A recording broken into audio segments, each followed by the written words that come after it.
kan walii wajjin ilaallu Maatiyos boqonnaa 4 lakkoofsa 3 irraa dhaabanneetu hundee sagalee waaqayyoo kanarra dhaabanneetu walii wajjin dubbii waaqayyoo ilaalla. Afurri waaqayyoo anattis isinittis hin dubbata. Kuticha nan dubbisa akka kanadha. Innis Maatiyos boqonnaa 4 lakkoofsa 3 yommus inni isa qoruu dhufe. Ati dhugumaan ilma waaqayyoo yoo taate dhagoonni kun buddeena akka ta'aniif abboomi ittiin jedhe. Yesuus garuu deebisee caaffata qulqullaa'aa keessatti namni buddeena duwwaadhaan hin jiraatu. Dubbii afaan waaqayyoo keessa bahu hundumaan malee kan jedhu caafameera jedhe.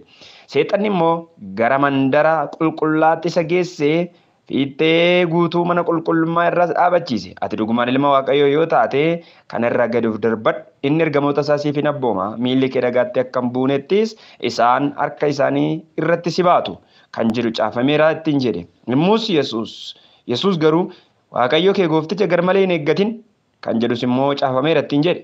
Yammas immoo seexanni gaara dheeraa tokkotti ol isa baase. Mootummoota biyya lafaa guutuu hundumaa ulfina isaanis itti argisiise. Lafa dhooftee anaaf yoo sagadde kaan isaan kana hundumaa siif nan kenna jedheen. Yommus Yesuus immoo seexana hargaa koo duraa turi. Waaqayyo kee goofticha jilbeenfattee sagadi isa duwwaafis hojjedhu kan jedhu caafameera jedheen. Ergasii seexanni isa dhiisee ergamoonni waaqayyoos dhufanii isaaf hin ergamanii.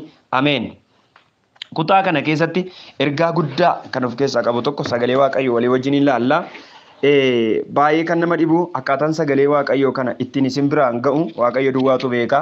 Waa meeqa keessa haala meeqa keessa darbee sagaleen kun isin biraa akka ga'u beektu. Haala biyya keenyaa kee jechuunis haala biyya keenya Itoophiyaa beektu haala rakkisaa qilleensa hamaa keessa jirra. Inni gara biraa konneeshiniin keenya illee sirna qabeessa hin hojjetu. Kanaaf itti dhimmameeti waan ta'eef itti dhimmatee akkasiin dhaggeeffattan jaalala gooftan isin gaafadha. Sagaleen kun baay'ee kan nama ajaa'ibu Yesuus Kiristoosii fi seexana gidduutti goolii ka'ee fi mormii geggeeffamu tokko argina. Kutaa kana keessatti kan nama ajaa'ibu mata duree ta'ee keessa kan dhufe galgala utuun maalaan dubbadha jedhee macaafa gaggaragalchuu hafuurri waaqayyoo sagalee kana naa fida ture. Guutama sagalee ergaa jedhuun gara koo dhufa ture hafuurri waaqayyoo. Ijoolleen koo akka jajjabaatan, ijoollee koo duwwaa kan godhu, abdii isaanii duwwaa kan godhu, jireenya isaanii duwwaa kan godhu.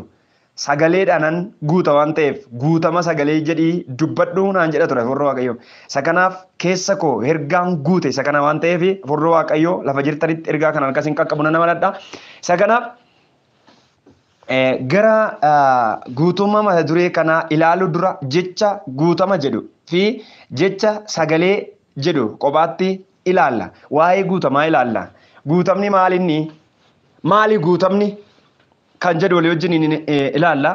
Guutamni qodaa duwwaan tokko waan ittiin guutuudha. Wanti duwwaa ta'e tokko jira. Wanti duwwaa sana guutus yoo jiraate kun guutama jedhama. Guutama isa kaanniifnetu guutama namaa ilaalla. Namni yeroodhaa gara yerootti waan ittiin guutamu qaba. Isaan keessaa muraasa ilaalla waan namni guyyaa guyyaatti ittiin guutamu. Biyya lafaa kanarra wanti namni ittiin guutamu waan gurguddaa lamatu jira. Hundeessaa waan gurguddaa lama kan namni ittiin guutamu waan gurguddaa lama. Innis tokko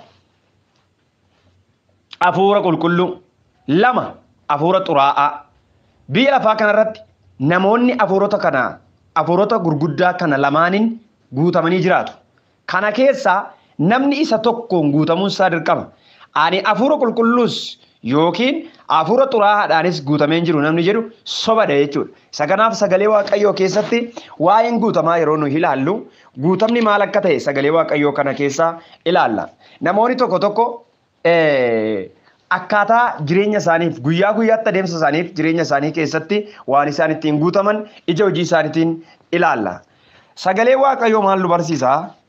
Namni hafuura qulqulluudha yommuu guutamu maal ta'a? Waa'ee hafuura qulqulluutaan guutamuu ilaalla. Guutama isa hafuura hamaa xuraa'aa dura guutama sagalee waaqayyoo walii wajjin ilaalla. Namni gaafa hafuura qulqulluutiin guutamu tokko fedha waaqayyoo raawwata. Namni hafuura qulqulluudhaan gaafa guutamu fedha waaqayyoo raawwata. Fedha waaqayyoo raawwata. Hafuura qulqulluu guute taanaan namni fedha waaqayyoo raawwata. Fedha ofiisaan raawwatu. Yesuus Kiristoos akka kana jedhe yaa abbaa jedhe dhiphinni itti dhiyaate du'i yeroo itti dhiyaatetti ani fedha koo miti. Fedha kee haa ta'u. Yoo fedha kee ta'e, yoo jaalala kee ta'e, xoofonni binaan kun narra haa darbu. Garuu fedhi kee haa ta'u jedha. Fedha abbaasaatti kadhata yookaan fedha abbaasaatti raawwata. Jedhee gooftaa Yesuus Kiristoos kana duwwaa miti. Ani gara biyya lafaa kanaa kanan dhufe fedha ofii koo raawwachuutu hin taane fedha abbaa koo raawwachuun gara biyya lafaa kanan dhufe. Isan na ergee fedha saatan fiixaan baasuu dhufe jedheetu gooftaan keenya Yesuus Kiristoos waa'ee fedha abbaasaa raawwachuu isaatii dubbata achirraa yookaan jechuudha. Isa kanaaf Qorontoos irraa boqonnaan 2 lakkoofsi 10 immoo namni afuricha qabuudha. Yaada Waaqayyoo isa gadi fagoo hubachuu hin danda'aadha. Yaada Waaqayyoo isa gadi fagoo hubachuu hin danda'aadha. Isaayyaas keessatti eenyutu yaada Waaqayyoo beekaree eenyutu yaada Waaqayyoo qoree bira ga'aree kan inni jedhu dhufee kakuu haaraa keessatti ergaa Phaawulos namni afura qulqulluu yoo qabaate yaada Waaqayyoo beekuu hin danda'a jedheetu deebii nu deebisa. Yesuus Kiristoos bara baraan gooftaadha. Namoonni yeroo hundumaa fedha Waaqayyoo beekus fedha Waaqayyoos raawwachuu kan isaan dandeessisu afura Waaqayyooti jechuudha. Namni yoo afura qulqulluu hin qabu ta'e, afura Waaqayyoo hin qabu ta'e, tokko yaada Waaqayyoos beekuu hin danda'u, lama raawwachuus hin danda'u. Isa kanaaf namni afura qulqulluu yoo qabaate yaada Waaqayyoo raawwata, yaada Waaqayyoos beeka jechuudha. Inni gara biraa namni afura Waaqayyoo kana qabataanan hojii seexanaatiin morma yeroo hundumaa. Efesoon boqonnaa 6 dhannee gaafa laallu hidhata Waaqayyoo mi'a isa kan Waaqayyoo guutummaatti hidhadhaa ittiin mormuudhaaf haxxummaa seexanaatiin mormuudhaaf mi'a Waaqayyoo guutummaatti hidhadhaadha. Namni fedha Waaqayyooti yookaan afura Waaqayyootiin gaafa guutamu seexanaan morma. Namni calmadhee seexanaan mormuun sirrii miti. Dandeessi mormuun. Akkana jechuun yoo afura Waaqayyoo qabaata, yoo humna Waaqayyoo qabaata, yoo afurri Waaqayyoo gara isaa ta'e hidhata kana hidhate malee afura Waaqayyooti yoo guutame malee namni danda'ee seexanaan hin mormu jechuudha. Mi'a kan Waaqayyoo guutummaatti yoo hidhattan isaa mormuu hin dandeessuudha. Isin bayyeessuus jechuu kan dandeessan namoonni tokko gaaf tokko nama reefu amane tokkotu jira. Ennaan dabundumtuu seexaneeffata waldaa keessa.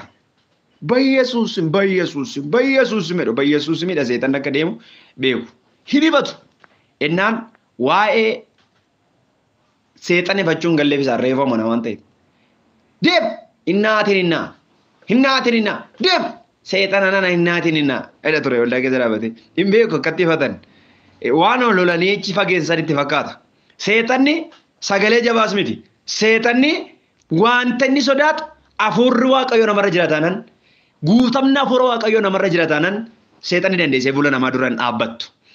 Kanaaf guutummaatti mi'a lolaa isa kan Waaqayyoo yoo hidhattanii hojii seexanaa diiguu dandeessuudha Phaawulos warra Roomaatiin. Guutummaatti hojii seexanaa diiguu kan isin dandeessan mi'a lolaa isa kan Waaqayyoo yoo hidhattan diiguu dandeessu. Arraati hojii seexanaa diiguudhaaf iddoo jirtu, biyya jirtu, mana jirtu keessa hojii seexanaa diiguudhaaf afurri Waaqayyoo gara kee dhufuutu irra jira. Guutamuun sirra jira afura Waaqayyootiin jalqaba. Namni yoo guutame malee maalam teenyee gaafa laallu moobaaliin keenya chaarjii guutu malee hin haasa'u. Chaarjeriin dhumnaan moobaaliin hin haasa'u. Loowu jedhataanan hin haasa'u qafoo duwwaadha fakkii ta'ee ta'a jechuudha. Wantoonni guutaman malee hin haasofne mana keenya keessa baay'eedha. Konkolaataan nadaajii malee hin hojjetu. Akkasuma teeppiif reediyoon sookeettii ibsaa malee yookaan elektiriikii malee hin hojjetu. Kuni teekinooloojiidha. Haa ta'u malee namni paaworii Waaqayyoo itti yoo argate malee humni Waaqayyoo gara isaa yoo dhufe malee waa chaalenjii gochuu hin danda'u biyya lafaa kanatti dadhabaadha. Humni humna gararraa garuu kan Waaqayyooti. Isa kanaaf hojii seexanaa diiguudhaaf namni afura qulqulluutiin guutama. Afura qulqulluutiin namni guutame hojii seexanaatiin morma. Inni gara biraa qabxii sadaffaan waan afurri qulqulluun hojjisiisu hundumaa raawwachuudhaaf duuba hin jedhu namni afura qulqulluudhaan guutame. Yeroo hundumaa fedha isaa caalaa, fedha biyya lafaa caalaa, fedha foonsaa caalaa kan inni caalchifatu yeroo hundumaa fedha afura qulqulluu raawwachuudha. Keessi keenya inaasaa. Nutti dubbata keessi keenya. Du'aan reenfi utuu saanduqa reenfaa galee hin awwaalamin mana keessa taa'u yookaan nama keessa deemu nama afurri qulqulluun laphee isaatti naasofnedha. Laphee isaatti naasofnedha. Namoonni afurri Waaqayyoo laphee isaaniitti haasa'u jiraatodha. laphee isaanii fayyaadha jechuudha. Namni lapheen isaa du'aan namni lapheen isaa du'e garuu haasaa hafuura waaqayyoo isin dhaga'u hafuurri waaqayyoo itti naasa'u innis hafuura waaqayyoo itti naasa'u. Namoota akkasitti namoonni rakkatoo namoonni akkasii waaqayyootti danda'anii maxxanan of shakkaa of goolaa jiraatu jechuudha. Lapheen keenya nutti haasa'a. Hafuurri waaqayyoo inni keessa keenya nutti haasa'a. Namni raajiin tokko dhufee harka mataarra si kaa'ee maqaa si waamee kasitti dubbachuu dura isteeppiin tokko hafuura waaqayyootu karaa keessatti dubbata. Raajiin ati ofii keetii ofitti raajuun sirraa fagoodha yoo ta'e namni meeqa sirratti wal geeddaree erga sirratti dubbata. Isteeppii lammaffaadha. Namoonni yeroo baay'ee ergaan ittiin dubbatamne maarree jennee gafayaan isaan ofuma isaaniitti raajidha mataa isaaniitiin beeku hafuurri qulqulluu laphee isaaniitti haasa'a. Namoota naman dhageenyatu itti deddeebi'a. Namoota hafuurri waaqayyoo namoonni laphee isaaniitti hafuurri qulqulluun hin haasofneef hafuurri qulqulluu isa karaa isaanii dhufu nageenye karaa biraa irratti wal geeddara raajoon. Nutti fakkaatu nu garuu. Isa kanaaf nuyi ofii keenyaaf waa'ee keenyaaf mul'ata keessa keenyaaf karaa keenyaaf karoora keenyaaf haala keessa jirru keessatti hafuurri waaqayyoo bulee ka'ee nu naasofsiisu taanaan rakkisaadha. Isa kanaaf yeroo hundumaa of dhaggeeffachuu caala nama dhaggeeffachuu caala namni hafuura qulqulluudhaan geggeeffamu yookaan hafuura qulqulluudhaan guutameenaan yeroo hundumaa hafuura waaqayyoo dhaggeeffata jechuudha. Maal godhadhee dhaggeeffata keessa isaa dhaggeeffata namoonni tokko natti tolu waan akkasii godhe istiimee keessa koon dhaggeeffadha. Keessa isaaniitu isaan abbooma ittaasaa keessi isaanii keessi ittaasaa hafuurri waaqayyoo sittaasaa laphee kee irratti haasaa hin dhageessaa bultee kaatee lapheen kee maal siin jedha hafuurri keessa keetii sittaasaa moo siin odaa jira isa kana cheekii godhadhati guddaadha waaqayyo. Isa kanaaf yeroo hundumaa namoonni hafuura waaqayyootiin guutaman maal godhure hafuura waaqayyoo dhaggeeffatanis ajaja hafuura waaqayyoo hojiirra oolchu.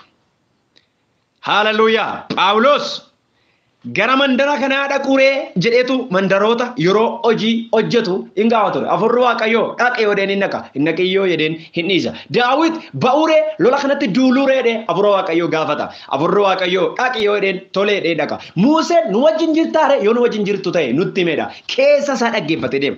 Isa kanaan namoonni hafuura waaqayyootiin guutaman ergaa gara biraatiin dhaga'uu hin rakkatan. Namoonni keessi isaanii hafuura waaqayyootiin guutame mataa nama jala qabuun fiigan keessa isaaniitii taasaa abbo. Guddaadha waaqayyo. Hafuura waaqayyoo namni gaafa guutamu gaa lakkaa'een fitu nama faarfachiisa fa'a. Taallu medhee nama faarfachiisa. Haala mijannee fi mijataa keetti nama faarfachiisa hafuura waaqayyo. Hojii mataa kudha jedhanii gaafa dubbisnu Phaawulosiif Siilaas fa'aa mana hidhaa keessatti faarfachiisa hafuura waaqayyo. In faarfachiisa. Dibanni kun nama faarfachiisa. Nama faarfachiisa. Hafuurri waaqayyoo nama faarfachiisa. Faarfannaadhaan gara namaa dhufa. Saamu'eel isa duraa 10 jaarramuudhaan ni darbu raajii dubbachiisa hafuurri waaqayyoo. Hafuurrichi sirra hin buufata. Ati hin jijjiiramta nama kan biraa hin taata. Warra kaanii wajjinis raajii hin dubbattaa. Hafuurri waaqayyoo hin jijjiira. Hafuurri waaqayyoo raajii dubbachiisa. Kutaa kana gaafa dubbisnu. Namichi kun hin jijjiirame raajii dubbata. Namoonni bara dheeraadhaaf otoo hin jijjiiramin ta'an gaafa hafuurri waaqayyoo gara isaanii dhufu gaafa guutamaa hafuura qulqulluu argatan hin jijjiirama. Jijjiirama haaraa jijjiirama. Jijjiirama haaraa jijjiirama. Jijjiiramuu namoonni dadhaban hafuura waaqayyootiin jijjiirama. Faabrikaan nama jijjiiru gaaraajiin nama jijjiiru hafuura waaqayyoo. Yesuus Kiristoos bara baraan jiraatan. Inni gara biraa hin lallabsa hafuurri waaqayyoo. Hojii ergamootaa boqonnaa 2 dhattee gaafa dubbisnu ergamoota sodaatanii du'u gooftaa Yesuus irraan kan ka'e bittinnaan mana namaatti hafuurri waaqayyoo erga Yesuus Kiristoos ol fudhatame guyyaa 50ffaatti gara isaanii erga dhufee booddee hafuurri waaqayyoo gara isaanii dhufeetu itti guute afaan garaa dubbatan. Isaa booddee namoonni sodaatanii mana manatti galan humna hafuura waaqayyootiin lallaba gurguddaa dhugoomsa gurguddaa magaalaaf mandara Roomaa raasan. Hafuurri waaqayyoo erga gara isaanii dhufe Phexros sodaataa kan ture si'a meeqa kan gane gaafa hafuurri kun dhufuuf garuu namoota 3,000 al takkaa mootummaa waaqayyoo lallabe. Sodaa namarraa kaasa hafuurri waaqayyoo gaafa gara namaa dhufu. Sodaattonni hafuura waaqayyoon qaban warri sodaatan hafuura waaqayyoon qaban hafuurri waaqayyoo gaafa nama guutu mootota dura nama dhaaba Phaawulos mootota dura dhaabbate yaa Agriiphaa mootii hafuurri waaqayyoo tokko oliinaa dhufe ibiddan arge ifa guddaan arge Yesuus Kiristoos natti mul'ateera ani si fuuldura kanan dhaabbadhee amma waa dubbachuufanidha mootota dura nama dhaaba hafuurri waaqayyoo nama lallabsiisa biyyatti nama lallabsiisa sodaa namarraa kaasee jechuudha inni gara biraa akkasuma waan qulqulluu hojjeta namni hafuura qulqulluun gaafa guutamu Ameen. Waan qulqulluu hojjeta. Waan qulqulluu hojjeta. Namoonni hafuura qulqulluudhaan gaafa guutaman waan qulqulluu hojjetu. Danda'anii soban, danda'anii atan, danda'anii cubbuun hojjetan, danda'anii waan xuraa'aan hojjetan. Hin dadhabu humna kanaa dhabu. Humna ittiin cubbuu hojjetantu keessa jiru namoota hafuura waaqayyoo guutaman. Humna ittiin soban, humna ittiin cubbuu hojjetan, humna ittiin waliin aanin dhabu. Hin dhabu humnuma kanaan qaban. Danda'anii waan akkasii raawwatan hafuura waaqayyoo keessa isaanii jira yoo ta'e guutamanii hafuura waaqayyoo kanaan yoo ta'e jechuudha. Hin danda'an humna ittiin cubbuu hojjetan hin qaban. Egaa hafuura waaqayyoon gaafa guutaman mootummaa waaqayyoo beeku. Mootummaa waaqayyoo beeku. Isa bara baraa sana jireenya bara baraa sana. Isatti mul'ata namoota hafuura waaqayyoon guutaman. Waa'een biyya lafaa kanaa duraa fuudhameetu kan hundumaa isaa akka waan darbuuf akka guyyaa ganama darbee dammaqa halkanii tokkotti laalaniitu achi isa bara baraa sanarra ija isaanii qaatu namoota hafuura waaqayyoo qaban. Haaleluyyaa. Hafuura waaqayyoo namoonni qaban waaqayyoon kadhatu irraa fagata waaqayyoorraa dhiyoodha waaqayyoota hafuura waaqayyoo namoonni qaban. Hallelujah. Fagaatanii jiraatan waaqayyoorraa.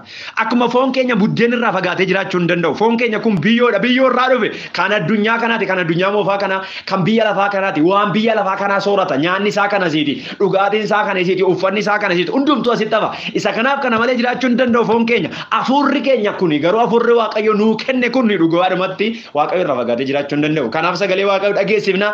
Kanaaf haala hundumaa keessatti lubbuun keenya waaqayyo yaadde. Hafuurri waaqayyo nama keessa jira taanaan namni hafuura waaqayyootiin geggeeffama taanaan waaqayyootti hidhata qaba. Waaqayyo wajjin haasa'aa jiraata. Hallelujah. Kophummaan baay'een kan sitti dhaga'amu gaafa hafuurri waaqayyoo gara kee dhufuu dide gaafa hafuurri waaqayyoo ergaa gara kee fidii dhiisee calluma gaafa jedhamu sodaadhu gaafa sana. Namni sitti dubbachuu dhiisee namni si bilbiluu dhiisee namni karaa hundumaa sirraa afaan isaa qabatee yoo ta'e hin sodaatin ni nama. Waaqayyo afaan sirraa qabannaan garuu hafuurri waaqayyoo keessa keetitti haasa'aan jiru sirraa coccufamaadha tan garuu sodaadha waala keessatti. Waa'ee hafuura waaqayyoon guutamuuf namni hafuura waaqayyooti yookaan hafuura qulqulluuti yoo guutame maal hojjeta kan jedhu dubbadhee waan ani finneef qabxiiwwan ijoo kanan dubbadha. Inni gara biraa hafuura xuraa'aadhaan guutamu. Namoonni hafuura xuraa'aadhaan guutaman maal godhu? Hafuura xuraa'aadhaan namni gaafa guutamu. Faallaa isaa hafuura qulqulluutiin guutamuuti kun. Faallaa isaa hafuura qulqulluutiin guutamu. Namni hafuura qulqulluutiin gaafa guutamu dhugaa dubbata. Yohaannis boqonnaa 8 gaafa isinii Yohaannis boqonnaa 8 irraa isinii abbaa sobaa sanaati. In sobdu hojii sobaa hojjettu namni sobummoo ijoollee waaqayyoo miti isin kan abbaa sobaa sanaati jedhaan ture. Hafuurichi keessa jira taanaan hafuurri xuraa'aan gaafa namatti galu nama sobsiisa. Maaliif inni amalli seexanaa sobuudha waan ta'eef jechuudha. Sobuudha waan ta'eef jechuudha. Hin sobu. Namoonni amala sobaa qaban yeroo hundumaa dubbiin dhugaan irraan argamne isaan waan biraa jechuuniin hin barbaachisu sana hafuurichi kun keessa jira jechuudha isaan. Warri soban kun warri hundumaa hafuurri sobaa sobuun arrabi isaanii dhugaa dubbachuun kan irra hin jirre kun isaan kan isa hamaa sanaati isaan kan isa hamaa sanaati. Sobaa jiru fuula xuraati isaan guuteera isaan. Sobaa jiru. Hojii ergamootaa boqonnaa 5 gaafa dubbisnu Anaaniyaaf Safiiraa argina. Tokkummaa ergamootaa keessaa warra darbatamanii gara awwaalaa dhaqan. Gara sana darbatanii akka isaan dhaqan kan godhe soban. Kuticha guutummaatti lixee duree fudhadhee lallabuudhaan yoo baadhe Anaaniyaan dhaan Phexros akkas jedhe. Ati akka hafuura waaqayyoo sobduuf hafuurri hamaan eessaa si guuteedhe.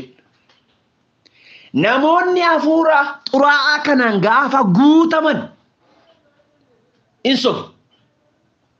Dhugaa dubbachuun isaan biratti qaanii guddaadha. Sobaadha. Jireenyi isaanii sobaan guutamaadha. Arrabni isaaniis soba, jireenyi isaaniis soba, fakkeessoodha namoonni akkasii. Namoonni hafuura xuraa'aa kanaan guutaman. Ejjitoota. Namoonni hafuura xuraa'aa kanaan guutaman ejjitoota yeroo hundumaa. Imeeffitu waan hafuurri hamaan gaafa nama guutu nama hojjisiisu jiran. Ximotewos duraa boqonnaan afur akkasidha. Bara booddeetti namoonni tokko hafuura wallaalchisoodhaa fi barsiisa hafuurota hamootaa duukaa bu'anii amantii wangeelaa irraa akka garagala hafuurri qulqulluun keessaa baaseen dubbata turedha. Lakkoofsa 2. Warri sobduun of hin argineen yaadni garaa isaanii diiminaan gubame milikkita seexanaa godhate kun jara kana wallaalchisanii garagalchaniiru. Isaan kun fuudhanii fi heerumuun nyaata akkasii nyaachuun dhoowwadhaa jedhanii jedhu. Waaqayyo garuu nyaata adda addaa kana warri amanan warri dhugaa beekuu bira ga'anis galataan fudhatanii akka nyaatan huumeedha. Maalidha kutaan kuni warra milikkita seexanaa qaban. Milikkita seexanaa warra qaban. Warri sobduun of hin argineen yaadni garaa isaanii diiminaan gubame milikkita seexanaa kan godhatan. Warra milikkita seexanaa godhatan. Hafuurri hamaan nama guuteera taanan milikkita isaa namatti godhata.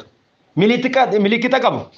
Akkuma kan waaqayyoo ta'uun keenya Efesoon boqonnaa afur irratti hafuura qulqulluu isa guyyaa fayyinaatti ittiin mallatteeffamtam jedhu hafuurri seexanaas yookaan hafuurri hamaan yookaan hafuurri xuraa'aan gaafa nama guutu mallattoo isa kan isaatii namatti godhata. Mallattoo qabadhu gubaa seexanaa warra qaban jedha kutaan kun. Isaanidha sobduudha of hin argineedha yaadni garaa isaanii diiminaan kan gubameedha. Wallaalchisoodha wangeela irraa dubbii dhugaa irraa kan garagalan isaan kun hafuura xuraa'aadhaan guutaman.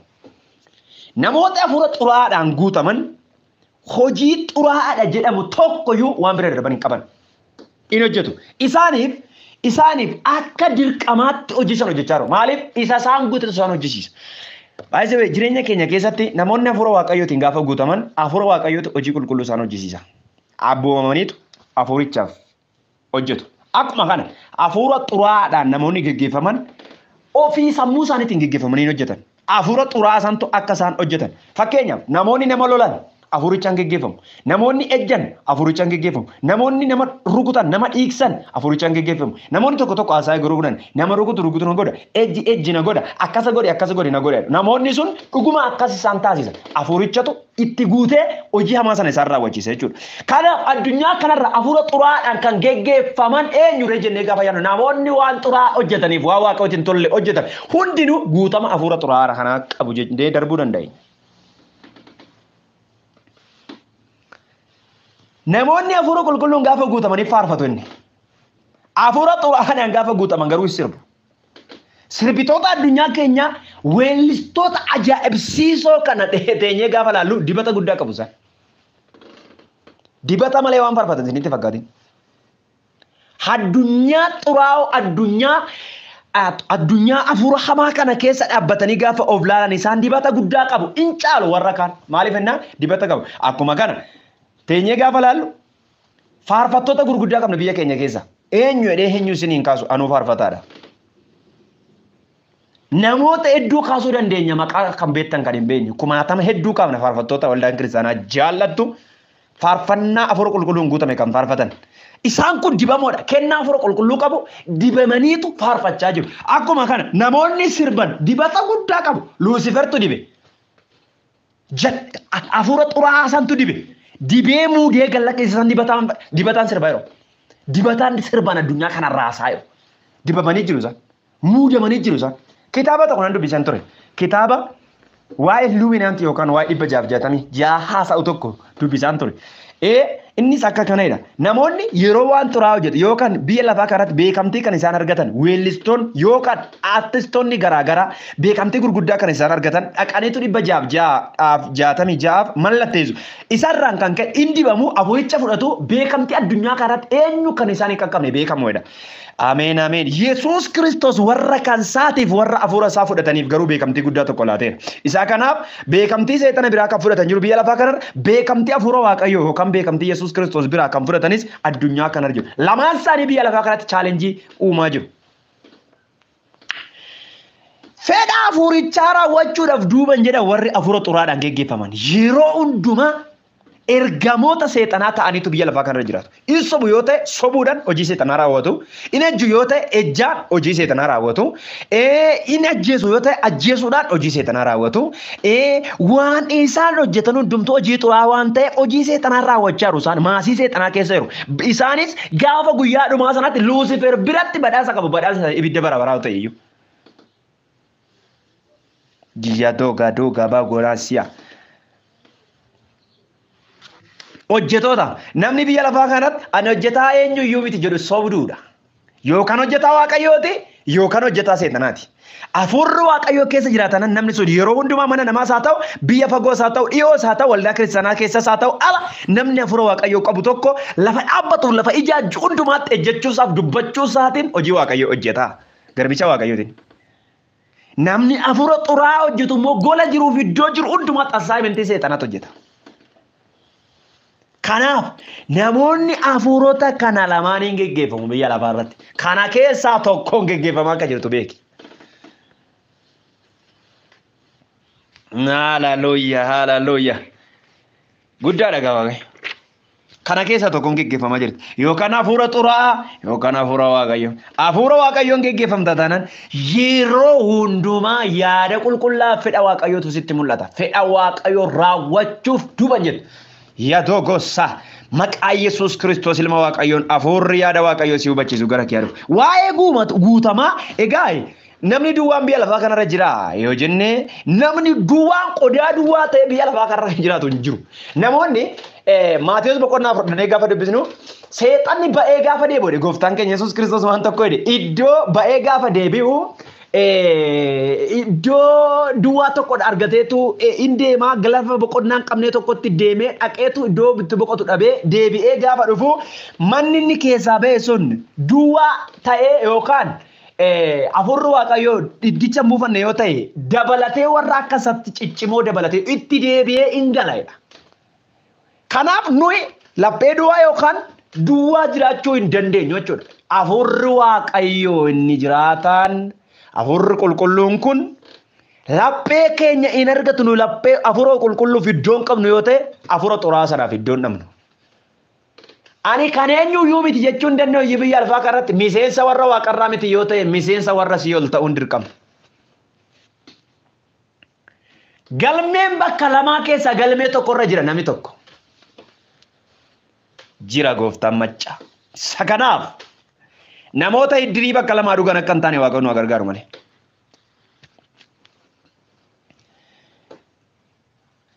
Waa'een guutamaa isa kanadha. Guutamni egaa gooftaan keenya Yesuus Kiristoos hafuurichaan gaafa guutamu namni hafuura hamaa sanaan gaafa guutamu jireenyi isaa hammaataadha. Gadheerraa gara isa caalaa gadheetti adeemaa bulaadha. Isa kanaaf waa'ee guutama seexan hafuura hamaadhaan gaafa namni guutamu maal akka inni godhu dhibee fixu hojii xuraa'aan kan isa hafu hin jiru. Yaada hafuuricha hamaa sanaa raawwata yeroo hundumaa fedha hafuurichaa guutuudhaaf inni rafee hin bulu. Guutama inneetu hafuura waaqayyoon guutamuu fi hafuura xuraadhaan guutamuu ilaallee waa'ee guutama karaallattii kana lamaanii ilaalle. Mata dureen keenya garuu kana keessaa guutama sagaleedha. Guutama sagalee. Sagalee waaqayyootiin namni gaafa guutamu sagalee namoonni tokko tokko iddoo baay'eetti abaloo hafuura qulqulluun guutameedha. Hafuura qulqulluun guutameedha. Hafuura qulqulluun guutame hin kufee teessoo cabsee hin kufeedhu waa baay'ee dhugaa. Hin guutame abaluun guutame marra waldaatti. Hin kufee meedhu. Guutama kanatti beeka namni guutama isaa halleluyyaa jedhanii kufanitti beeka. Maadaan sawwee guutama kana duwwaatti beeka. Kana bira darbee guutamni nama bira jiru. Guutamni gara biraas jira. Namoota yeroo hundumaa waggaadhaa gara waggaatti ji'a gara ji'aatti sanbata sanbataan dilbataan kufan jiru waldaa keessaa keessa hima kufu. Torban darbees nima kufu waggaa darbees nima kufu hima kufu. Kufaadhuma oolu tajaajiltoonni bara keenyas nama kuffisuutti fiigu. Namni sii kukkufeeraa jedhu tajaajila yoo dhaqee namni tokko sii kukkufeeraa namni dhiibeellee kuffisa miila jala kaayellee malee tajaajilaan bara kanaa namni kufuuf taanan tajaajilaa miti. Kuffisuudhaan beekama inni bara keenya. Raajonni ergamoonni darban garuu kaasuudhaan beekamu. Inni kan keenyan kuffisa. Kufaadha ofuma isaa tajaajila kufaa tajaajila waan ta'eef jechuudha. Isa kanaaf kufuun maa inni raajonni ergamoonni darban kufaniiru yoo inni Phaawulos